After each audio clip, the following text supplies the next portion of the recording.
Nítorí ìdìbò ọdún 2027, gómìnà Adeleke ṣèlérí àtìlẹ́yìn fún Tinubu.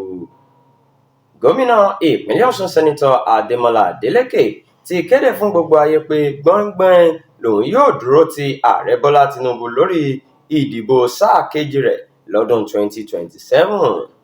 Bákan náà ni gómìnà pohùndà, ó ní òun kò kúrò nínú ẹgbẹ́ òṣèlú People's Democratic Party mọ́. Ṣáájú ni gómìnà Adeleke ti sọ pé òun ti bẹ̀rẹ̀ ìfikùnlukùn lórí ọ̀rọ̀ ẹgbẹ́ òṣèlú tí òun yóò ti díje fún sáà kejì lọ́dún 2026. Bẹ́ẹ̀ làwọn àgbààgbà ẹgbẹ́ òṣèlú PDP lọ́sùn sọ pé ibi tó bá ń lọ làwọn náà ń lọ, tí àhesọ sì ń lọ káàkiri pé ẹgbẹ́ òṣèlú APC ló fẹ́ lọ. Ṣùgbọ́n níbi ìpàdé kan tí wọ́n tún ṣe lọ́jọ́ Monday ọ̀sẹ̀ yìí ní àwọn àgbààgbà ẹgbẹ́ PDP tún ti fẹnu kò pé kí Adeleke jókòó sínú ẹgbẹ́ PDP.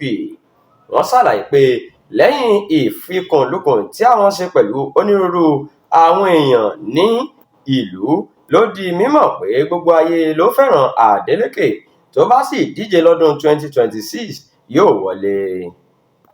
Níbi tí ìdìbò àpapọ̀ 2027, wọ́n ní gbogbo èèyàn ló gbàgbọ́ pé ìpínlẹ̀ Ọ̀ṣun ní orírun Tinubu, nítorí náà àwọn yóò ṣiṣẹ́ fún un gẹ́gẹ́ bí ojúlówó ọmọ Ọ̀ṣun láti jáwé olúborí. Lára àwọn tó wà níbi ìpàdé náà ni ìgbákejì gómìnà ọmọọba Kọ́lá Adéwùsì, ọmọọba Ọlágúnsóyè Òyìnlọ́lá, abẹnugan ilé Adéwálé Ẹgbẹ́dùn, ọ̀nàrẹ́bù Teslim Ìgbàláyé, Alhaji Fatai Akínbádé àti bẹ́ẹ̀ bẹ́ẹ̀ lọ.